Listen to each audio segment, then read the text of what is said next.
Lads, welcome back to a brand new match preview. My name's Ingood Nick, I'm here with Hal as always, and we're going to be talking about Arsenal versus Sheffield United in the Premier League at the Emirates Stadium. I was going to say I'm nervous, but I'm not. It's a free hit like you said, didn't you, Hal? We're not supposed to be able to beat Arsenal.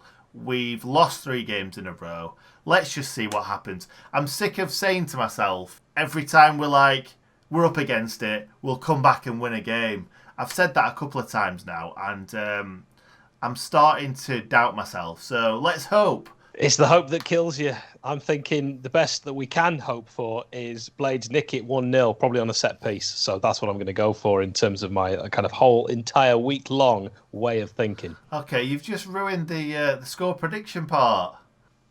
Well, yeah, I'll do it again. Everybody just pretend that he's not just said that.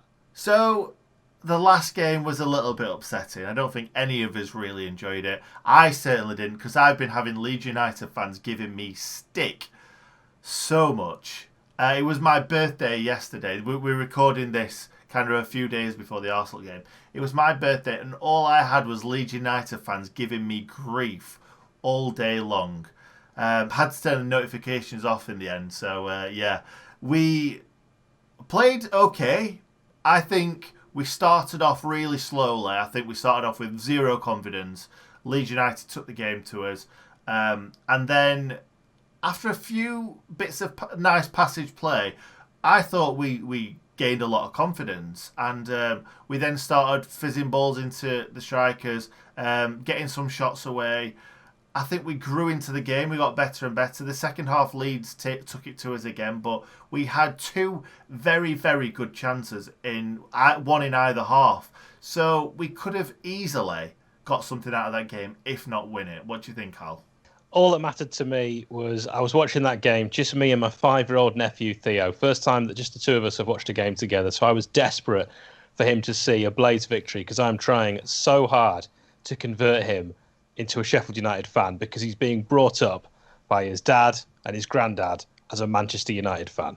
So I'm really up against it and I'm struggling. I could have done with a Blades victory here. And there was that moment when Lundstrom had his shot and I could see little Theo, he's 5, he was jumping around thinking it was in, looking so happy. And I thought, I've got him. I've got him for life here. And it was saved. Yeah. For that brief moment, it just felt like Crystal Palace last season. He was just going to slide it in that front post. Jobs are good, but the keeper did read him, didn't he? And it was an excellent save. It hit it well. It hit it at a good height for the goalkeeper, but it was still an excellent save by the goalkeeper. Yeah, I'll tell you what was funny. I was on Heart Radio Yorkshire. They interviewed me about the game, and I said that just like I said to you about my nephew. And I actually got a lovely WhatsApp message from the producer just saying, I hope your nephew's all right now. Oh, bless. I know. He's not. He's still upset. Yeah, it is. It's like that for all of us. We all have those moments, those moments of absolute joy and despair. So he's going to learn them as he goes along anyway. Yeah, well, that is on your conscience, Patrick Bamford. You ruined a 5-year-old's day.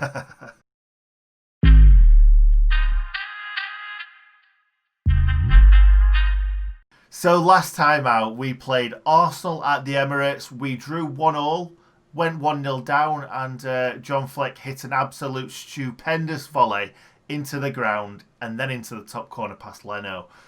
What do you remember from it, Hal?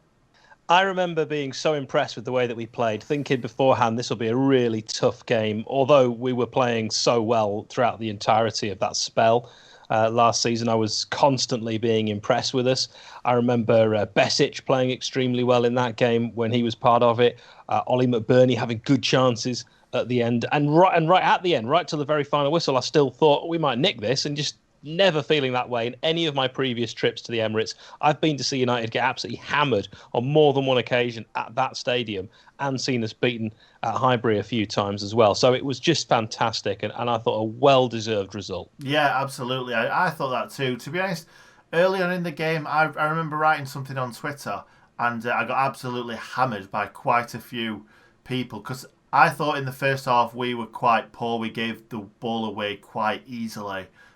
quite a lot of the time. And I was just used to United's fluid football, and I was just a little bit annoyed that some passes went astray. We definitely got better in that second half. Definitely deserved that goal. What a goal as well. That could have been one of the, well, that was one of the goals of the season. It could have easily been goal of the season. Yeah, and it's still my desktop background, the sliding celebration. Loved it. It was a really poor really poor slide though, wasn't it? It was me at my school disco trying to impress the girls and thinking that the hall and the dining room was like, because it looked varnished, was shinier and slipperier than it actually was. And in my jeans, thinking, hey, I'm going to look like someone from Greece. But in reality, stopping, agony straight away up the shins, right to the knees, and falling flat on my face. Yeah, it's one of those as well. I've done it where you score a last minute winner and then everyone dives on you and you can't breathe.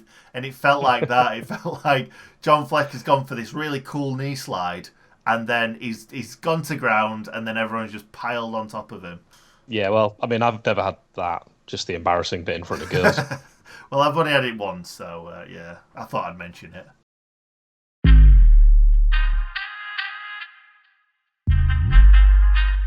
So, Sheffield United team news. Now, it's possibly going to be quite a similar team because I don't think we played too badly, as I said earlier. We now know that Jack O'Connell may be out for the season. I think a few reports have come out recently that Jack O'Connell, it might only be kind of 2-3 months, maybe 3-4 months. But yeah, we know that if he does come back, it's going to be tough for him to get up to speed straight away. So, unfortunately, it looks like we're going to go a full season without Jack O'Connell or the majority. So, it's either going to be Jack Robinson or it's going to be Ampadu. Hal, I remember you putting up something on the Sheffield United Way Twitter account asking fans, and most fans want Ampadu. And to be honest, Ampadu was excellent. I thought Jack Robinson had a good game also, but it was just a little bit hampered by the missed chance against Leeds and then losing his man for the cross. So yeah, we'll have to see what Wilder thinks. Obviously, I think Jack Robinson would probably be slightly better because he's left-footed. But Ampadu, I was loving watching him bringing the ball out of defence and getting the ball quickly into feet because John Egan doesn't do that. John Egan is very good at a lot of things, but he doesn't pick the ball up and bring it out of defence as quickly as Ampadu does. So, yeah, hopefully, I'd like to see Ampadu there. Obviously, we've got Rammers in the goal. Bash, Egan will be back for this game. Only a one-game ban. Excited to see Egan back next to Ampadu. Or Jack Robinson, obviously. Ender Stevens and Baldock. A lot of people calling for Max Lowe to come in to replace Ender Stevens. I still don't think that Ender Stevens had a bad game. I think fans just kind of want to see something changed up a little bit. But I thought both George and Ender played well. I put a passage of play up on my Twitter, and it was just lovely to watch. Ender Stevens on the right wing, going through kind of, and then bringing it back, and all the interchange in play was just excellent in that one. And there were a few more in the game as well. So I just want to see Ender Stevens get into the byline and getting some nice crosses into the box, nice and low for some tap-ins. So yeah, I'm expecting Ender and I'm expecting George to be playing at right and left wing back. Midfield is always a bit of a question mark. It didn't used to be, it is now. I don't think Ben Osborne did anything wrong to deserve to be kicked out of the team, but at the end of the day, it is John Fleck that's waiting in the wings. He might have been injured. Wilder might have just given him a game on the sideline just to kind of freshen up a little bit. Who knows? So it could be Osborne, it could be Fleck. I would like to see Ollie Norwood, a defensive midfielder, and I would like to see Sander Berger on that right-hand side, because I feel like when Sander Berger is there, he is a danger. He's going to pick that ball up, he's going to run, and he's going to create stuff. I feel Sander Berger is a little bit wasted at defensive midfield. I think if he was playing with kind of two top-end Premier League players in the midfield, defensive midfield would be his best position. But for us, I feel like Sander Berger needs to be on that right-hand side creating stuff for us. And then finally, do you want to just talk about the strikers, Hal? Yeah, I mean, I think McBurney and Burke would probably be my preferred choice for this one, just because Burke, we saw him away from home against Villa. He's got that pace, and I think we need someone who can hold the ball up a bit better than Dizzy does, because Dizzy's game is to come deep. So I'd go with those two up front. Yeah, to be honest, I think I said this in my match review. It wasn't bouncing off Didsey, but he was getting a kind of shove in the back every time. And I'm not going to call for a. He's not going to call for a foul. I'm not going to call for a foul every time. But it was quite difficult for him. I think McBurney would have held that up better. I think he would have given it and back more. But it's not McGoldrick's game. He's not there to. He's there to link the play up. He's not there to hold the ball up. So yeah, I think you're probably right. That'd be nice to see. I think Burke would be. Again, nice to see playing away from home. I probably wouldn't play him at home. I don't think he's as dynamic as some of the other strikers that we've got. But away from home, I think Burke's excellent. I will just add 2 quick points. Ender Stevens could possibly play at centre-back in that Jack O'Connell role, giving Max Lowe the opportunity to play left wing-back, and I wouldn't be averse to that at all. Very good point. Yeah, I think that's been spoken about as well. So yeah, Ender Stevens done that job a few times. When he has done that job though, when he's played at left centre back, weirdly he doesn't seem to get forward as much as kind of like Jack O'Connell, which you would expect him to, with him being a left wing back. Well, put it this way: it wouldn't worry me if Ender Stevens has to play at centre back. And the final point is we need a song for Ethan Ampadu. I'm going with Ampadu. Is easy 'cause you're beautiful. Or do. I mean, you can kind of choose between those two, but I like them both. If I had to choose, I'd choose silence.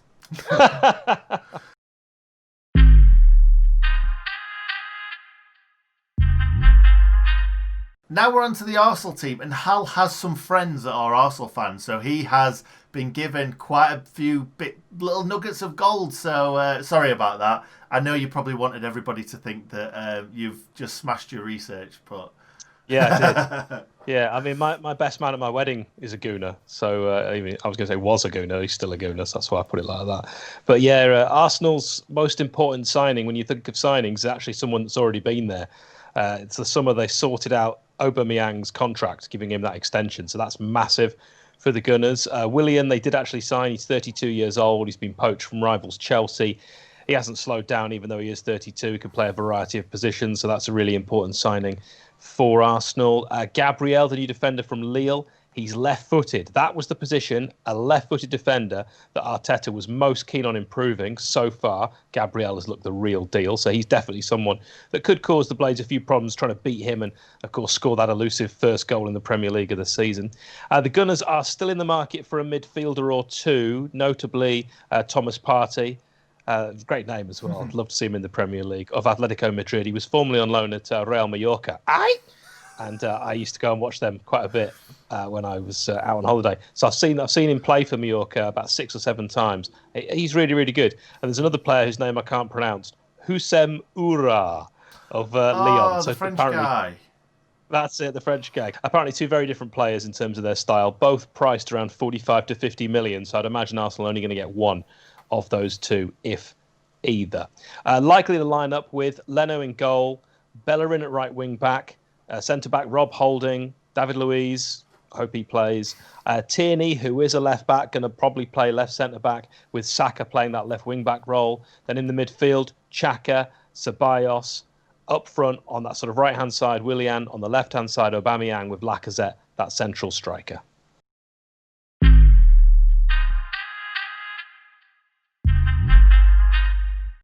Okay, score prediction time, Hal. Your favourite part of the video. I'm going to quickly throw you in my score prediction. And I'm going to say Arsenal 1, Sheffield United 1.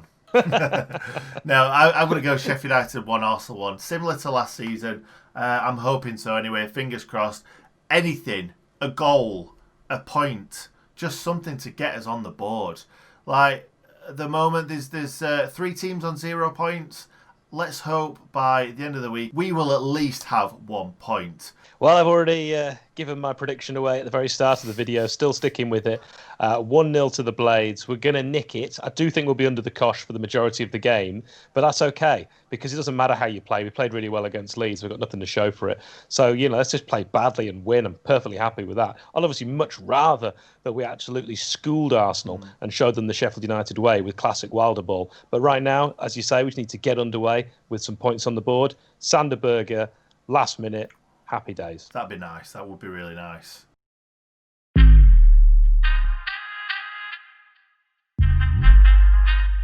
So, memorable matches. Me and Hal spoken before the start of the video, and we've both kind of gone for the same one. I think everybody in front of their phones or laptops or TVs will be screaming the exact same scoreline. Sheffield United 1, Arsenal 0, 2006, I want to say, or 7. I can't remember whether it was late in the year or early in the 07. It was 30th of December 2006. So I was right to not be quite sure whether it was 06 or 07. Yeah, very good, very good. From what I remember, I was working at Sheffield United ticket office, actually, that season. Not to brag. Well, it's definitely not a brag. So we were sat in gangway either F or G of the south stand, right where Nade put the ball into that corner and ran round, and we were going absolutely mental. There was another special part of that game as well, weren't there?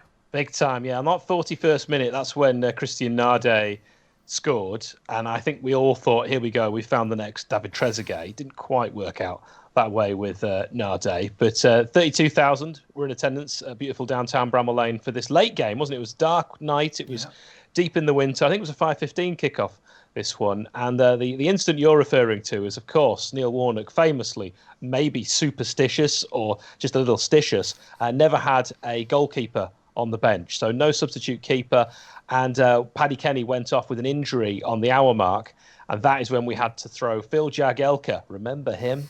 In fact, the only player that will be still at the club, either club, Arsenal or Sheffield United, that was involved in this particular match in 2006. So Jagielka took over in goal. I remember him actually making a great save as well. At no time did I ever think he was going to be beaten. He looked mesmeric. He looks impossible to beat. He looks, because he is, quite tall. And so it was just fantastic to see that proper backs to the wall, really gritty performance. We deserved it, and it was one of the best days, probably my favourite game, in fact, in that entire Premier League campaign. Yeah, I agree, because I think of that campaign, Arsenal were the only big team that we beat that season.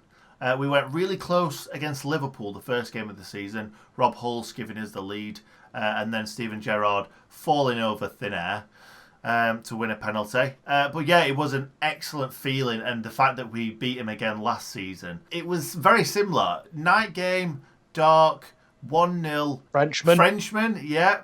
It wasn't quite as good a goal because it was a tap-in, more of a tap-in. But I loved Nade's goal because it just knocked Kolo Toure out of the way, and then obviously Lehmann came flying out. It was absolutely gorgeous.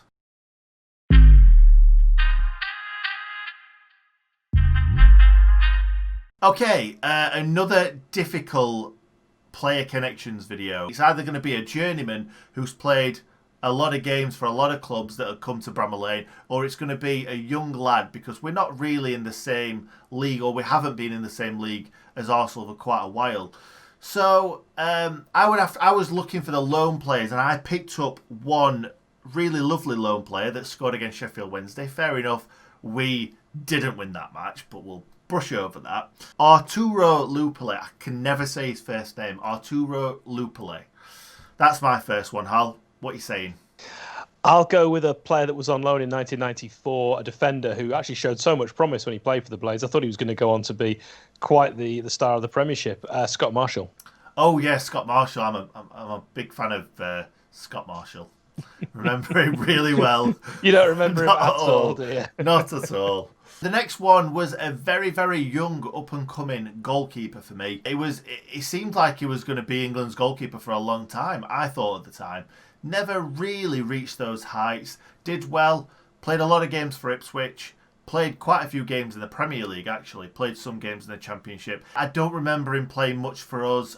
Maybe 1 or 2 games. He might have played more than that. I'm not too sure. But it is Richard Wright. Have you done any digging on Richard Wright, Hal? I think it was 4 games he played for us. Don't quote me on that, but I think that's right. Okay, fair enough. Yeah, like I say, he came in as a not a bit part player, just a bit of cover. And then obviously, yeah, he got the odd start or 2 back end of his career. Like I say, he was a very good goalkeeper for a long time, but he didn't, like I say, reach the heights that we kind of expected him to when he was a young English goalkeeper coming through at Arsenal. 2 games. He played 2 games for us. In that time, I Googled it. So I've got... So I was right and you was wrong, and I did no research and you made out that you did the research. I mean, yeah, as soon as you said you were having Richard Wright, I deleted it from my list. Hal has a big list, apparently. So let's hear that big list, Hal. Do you remember midfielder Tommy Black? Yes, I think. 2004, on loan, 4 games, 1 goal. I actually liked the look of this lad, and I did want us to sign him, but we didn't. So that's the end of that anecdote. Okay. Also, you might remember Paul Shaw, same year that we signed him. Yes, excellent. Good one, yes, isn't it? I remember Paul Shaw very much so, but I forgot that he played for Arsenal. I was going to say before, there's going to be a lot of players that started their careers at Arsenal and then they just weren't good enough for the Premier League. Yeah. So, yeah, that's a very good one. Love that one. Well, Paul Shaw actually made first-team appearances for Arsenal, so he deserves a mention here. One of my greatest ever moments of my entire life was I went to Gillingham away, and I think we beaten 3-0 in a night game. And I was living in the northeast at that time, so it was a long way to go for a night game. But we just nicked Paul Shaw from Gillingham, and I stood up in the away end and sang 1-0, and we've got Paul Shaw. And the whole Blades crowd joined in with me. And I've never started a chant before, so that was the greatest feeling. When you've got hundreds of people singing something that you just started saying, it was fantastic. I'll never forget. Did you have that in your head before the game, or did it just come to you?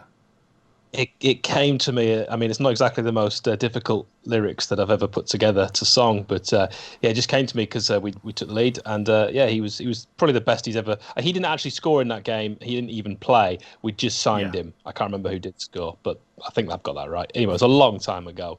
I've got a few more before you give me any more of yours. Wilf Rostron. 1989 to 1991 played for us. Colin Hill, similar kind of time. Brian Marwood as well, early 90s, played for us, and of course a pundit on Sky these days.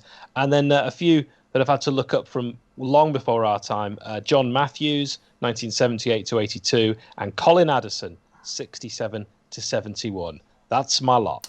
That is a very long list. I'll give you that, because there's not many that I know out of that list, and it's wild that, because you would think maybe there are more. Maybe there are more. I'd love to find a website one of these days, because I can't find one where it gives you these player connections. But at the same time, do we really want that? Because it's fun to remember these players and fun to reminisce. Absolutely. And if you think of any more, put them in the comments below. That's what we like to see. So thank you very much for watching this match preview. We're going to leave it there. Thank you, Hal, for being here as always. Purdue is easy because you're beautiful. Thanks for watching, guys. Leave a like if you enjoyed the video. Let us know what you think the score's going to be. And we're going to leave before Hal continues his song. Look at that ping from Norwood. Makes other teams look no good. Yeah. We've got a team full of leaders. Alan Hill, Chris Wilder taught us. Right. Yeah, there was us on the tour bus. Yeah. Look how many goals Billy scored us. It's beautiful downtown Bromley Lane. We are the boys from Shore.